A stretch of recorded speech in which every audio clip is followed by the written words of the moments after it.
እሷ ያላስታመመችበት ምክንያት ሰርታ ልጆቿን ማሳደግ ስላለባት ነው። ሆስፒታል እሱ ጋር 24/7 ከተቀመጠች ልጆቹ ማን ነው ኩክ አድርጎ የሚያበላቸው? ልጆቹ ማን ነው ፒክ ድሮፕ የሚያደርጋቸው? ልጆቹ ማን ነው ቢላቸውን የሚከፍለው?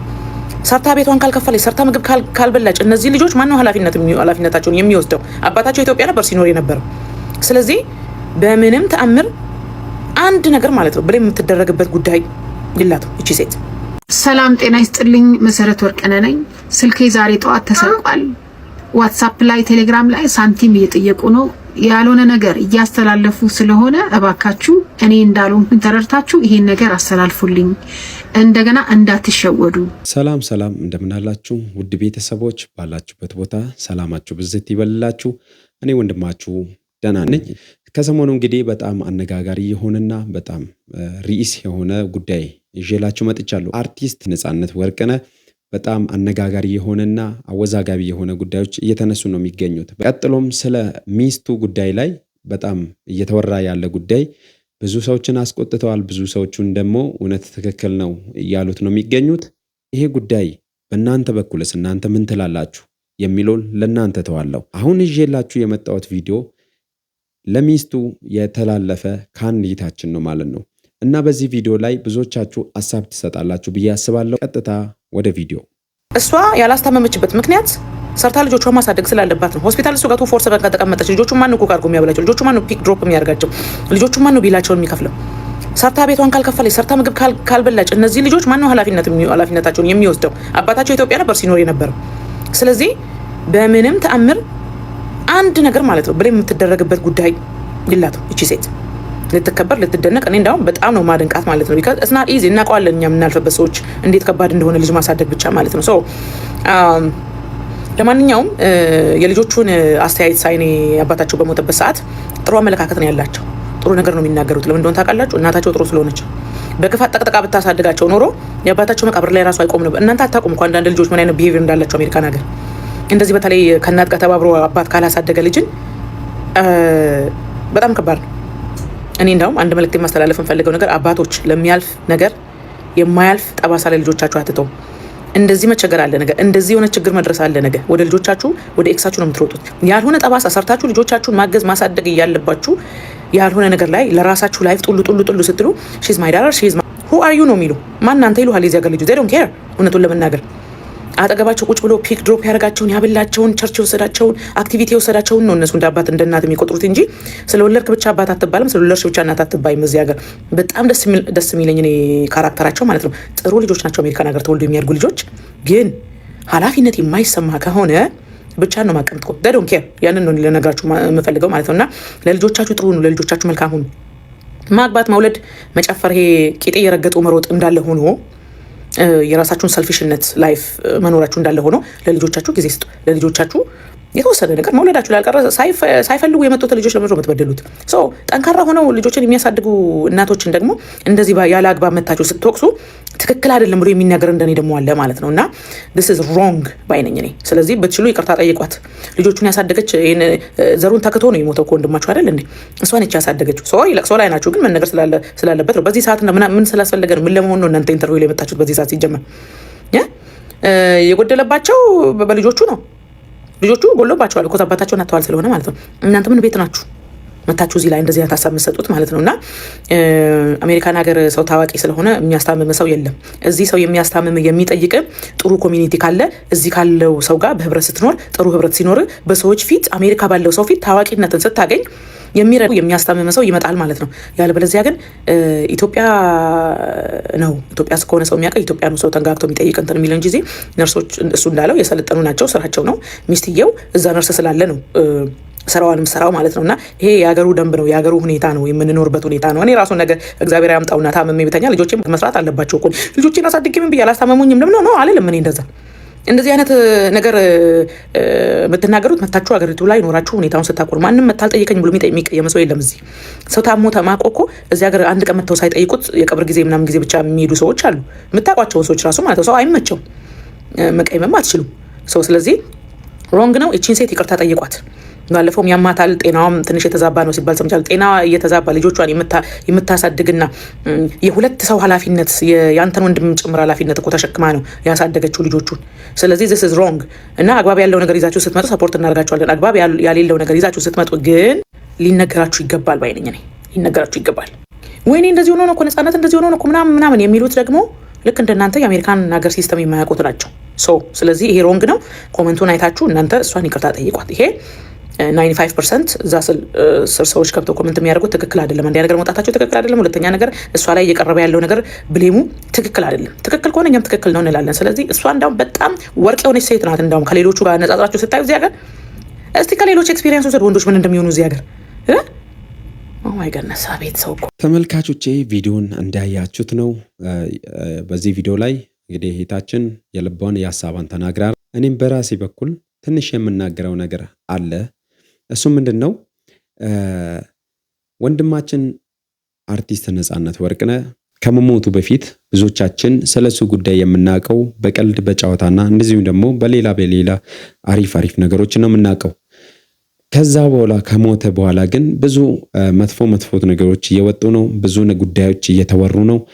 በጣም አሰቃቂ ወሬዎች እና በጣም የሚያስጠሉ ንግግሮች እየወጡ ነው። በእርግጥ ሚስቱ ሌላ ጥፋት ልታጠፋ ትችላለች። ይህን ነገር እኛ አናቅም። ለምን? ስለማንቀርባቸው። እኛ አሁን እየሰማነው ያለነው ከቤተሰብ ኦር ደግሞ ከጓደኞች ነው ማለት ነው።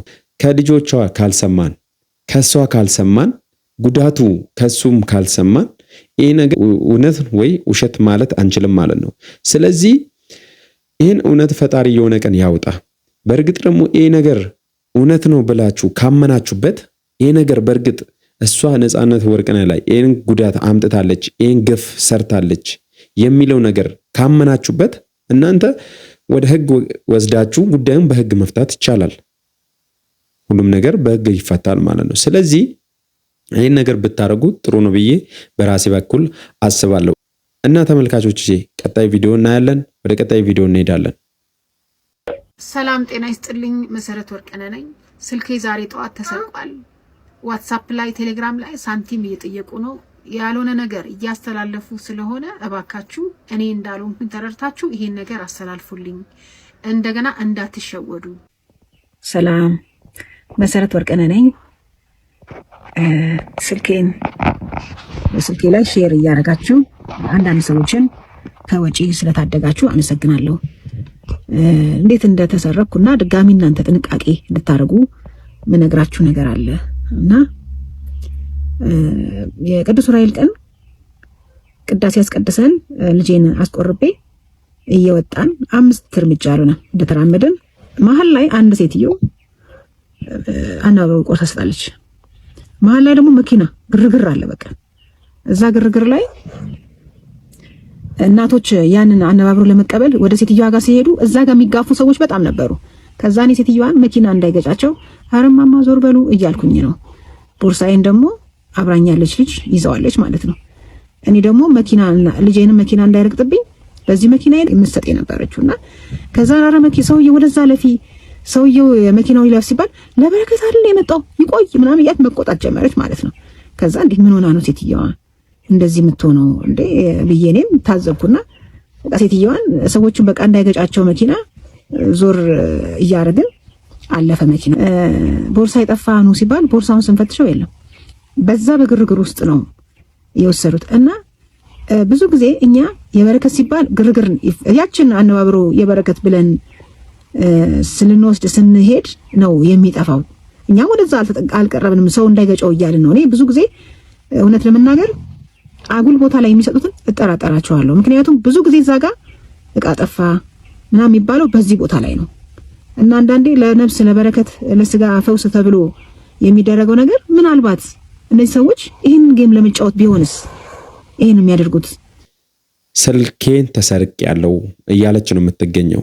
ስልኬን ተሰርቅ ያለው የኔ አካውንት ብዙ ተሰርቋል። ዋትስአፔ፣ ቴሌግራሜ፣ አንዳንድ ነገሮቼ በጣም ተሰርቀዋል። እንግዲህ ጥንቃቄ እንድታደርጉ እኔ ማንንም ብር እየጠየቅኩ አይደለሁም፣ ግን በእኔ አካውንት ብር እየተጠየቀ ነው የሚገኘው ብላ ስትናገር ሰምታችኋል። አዎ አሁን ጊዜ በጣም በአየር ላይ እየተንሳፈፈ ወይ ደግሞ በአየር ላይ እየዞረ ያለው ብዙ ሰዎችን እያስለቀሰና እያበሳጨ ያለው ጉዳይ ነው ይሄ ነገር። እኔ አሁን ስለሷ ጉዳይ ለማውራት ሳይሆን ለእናንተ ጥንቃቄ እንዲሆናችሁ አንድ ነገር ልላችሁ ነው የመጣሁት። በሚዲያ እንሰማለን፣ በተለያዩ ቲክቶከሮች ሲናገሩ እንሰማለን፣ በዩቲዩብ እንሰማለን። አሁን በቅርብ ጊዜ ትላንት ነው መሰለኝ የሆነ ሜሴጅ ደርሶኝ ነበረ ከሰፋሪኮም ጥንቃቄ እንድታደርጉ ከብዙ ቦታ ይህ መልእክት እየተስፋፋ ነው የሚገኘው ማለት ነው። ይህ ነገር እንዴት ነው ሰውን ሀክ የሚያደርጉት? የሰውን አካውንት፣ የሰውን ማንነት፣ የሰውን ምስጢር እንዴት ነው ማየት የሚችሉት? አንደኛ ሁላችንም ቴሌግራም እንጠቀማለን፣ ግን ማንም ሰው ቬሪፋይ ያደረገ የለም። ቱ ቬሪፊኬሽንን የከፈተ ሰው የለም። አብዛኞቻችን አናቅም ማለት ነው። ስለዚህ ቱ ቬሪፊኬሽንን መክፈት እሱን ማረጋገጥ ግዴታችን ነው ማለት ነው። ሌላው ደግሞ ፓስወርዳችሁን እንደዚሁም ደግሞ ሚስጥራችሁን በተቻለ መጠን ሃይድ ብታርጉ ወይ ደግሞ በጠንካራ ፓስወርድ ብትቆልፉ ጥሩ ነው ብዬ አስባለሁ። ሶስተኛ ላይ ደግሞ እንዴት ነው አካውንታችን የምንበላው? ይሄ ደግሞ በጣም የተለመደና በጣም ዘመናዊ በሆነ መንገድ ነው እየተበላን ያለ ነው፣ በማያስነቃ መንገድ ማለት ነው። እሱስ ምንድነው? አንድ ጓደኛችን ወይ ደግሞ ማናቀው ሰው ወይ ደግሞ ምናቀው ሰው ለምሳሌ እኔን ውሰዱ። እናንተ በእኔ ስር ካላችሁ ማለቴ በእኔ ቴሌግራም ስር ካላችሁ ኦር ደግሞ ግሩፕ ውስጥ ካላችሁ እኔ ሄጄ የሆነ ሊንክ ሲመጣልኝ ምንም ሳላረጋግጥ ክሊክ አደርጋለሁ። በዛን ሰዓት ማለት ነው ምንም ሳይቆይ ፋይሎቼ ይሰረቃሉ፣ አካውንቴ ሀክ ይደረግ። ከዛ በኋላ በዚህ አያቆምም። ቀጥታ የኔን ካጠቁ በኋላ በአስቸኳይ ማለት ነው በአስቸኳይ ቀጥታ እኔ የነካሁት ሊንክ እኔ ሼር ሳላደርግ ፎርዋርድ ሳላደርግ ለብዙ ጓደኞቼ በኔ ስር ላሉ ጓደኞቼ ሼር ይዳረሳል ማለት ነው። አያችሁ። ስለዚህ እናንተ የሆነ ሊንክ ሲመጣላችሁ ሳታረጋግጡ ይህን ነገር አታድርጉ፣ አትንኩ። መጀመሪያ ይህ ሊንክ ከየት ነው የሚመጣው? የምንድን ነው ሊንኩስ? ምንድን ነው የሚጠቅመኝ የሚለው ነገር አጣሩ። ከማን እንደደረሳችሁ እወቁ። ከጓደኛችሁ ከደረሳችሁ ራሱ የሊንኩን ምንነት ጠይቁ። ሊንኩ ምንድን ነው የላክልኝ የላክሽልኝ? ከዛ በኋላ ያ ሰው አውቆ ላይ ልክ ይችላል። እኔ እንደነገርኳችሁ እኔ ክሊክ እንዳደረግኩ እናንተ ጋር ይመጣል ማለት ነው። ስለዚህ እናንተ ጋር ሲደርስ ደግሞ እናንተ ግዴታ እኔን የመጠየቅ ኃላፊነት አለባችሁ ለደህንነታችሁ ስትሉ ማለት ነው። ስለዚህ ይህን ነገር ጥንቃቄ ብታደርጉ። የሆነ ሰሞን ትዝ የሚላችሁ ከሆነ አብሶ ቴሌግራም ላይ የሆነ አምስተር ኮምባት በነበረበት ጊዜ ትዝ የሚላችሁ ከሆነ አፕሊኬሽን ተሰርቶ ነበረ። ያን አፕሊኬሽን ታወርዳላችሁ። አይከን ባነሮቹ በጣም ነው ደስ የሚሉት፣ የሚማርኩ ነገሮች ናቸው። ሄዳችሁ እናንተ አፕሊኬሽኑን ኢንስታል አድርጋችሁ ከዛ ፕሌይ ለመንካት በቃ ውስጡን ገብታችሁ ለማየት ፕሌይ ስታደርጉ ኦፕን ስታደርጉ ባንዴው ስልካችሁ ውስጥ ያለው ሳንቲም ካርድ ማለት ነው፣ አካውንት ሳይሆን ስልካችሁ ውስጥ ያለው ካርድ ባንዴው ይወሰዳል። ባንዴው 1 ብር የሚሆን 5 ብር 100 ብር ያለው ያህል ባንዴው ነው የሚወሰደው። አያችሁ። እንደዚህ አይነት ነገሮች ስላሉ ጥንቃቄ ብታደርጉ ጥሩ ነው ብዬ አስባለሁ። እና ተመልካቾቼ የዛሬ ቪዲዮ ይሄኛውን ይመስል ነበረ። ስለሰማችሁን ስላዳመጣችሁን ከልቤ አመሰግናለሁ። በዚህ ቪዲዮ ላይ እስቲ ሐሳብ ኮሜንት ካላችሁ ጻፉልኝ፣ አበረታቱኝ። መልካም ጊዜ ይሁንላችሁ። በቀጣይ ቪዲዮ እስክንገናኝ ድረስ መልካም ጊዜ ይሁንላችሁ። አመሰግናለሁ።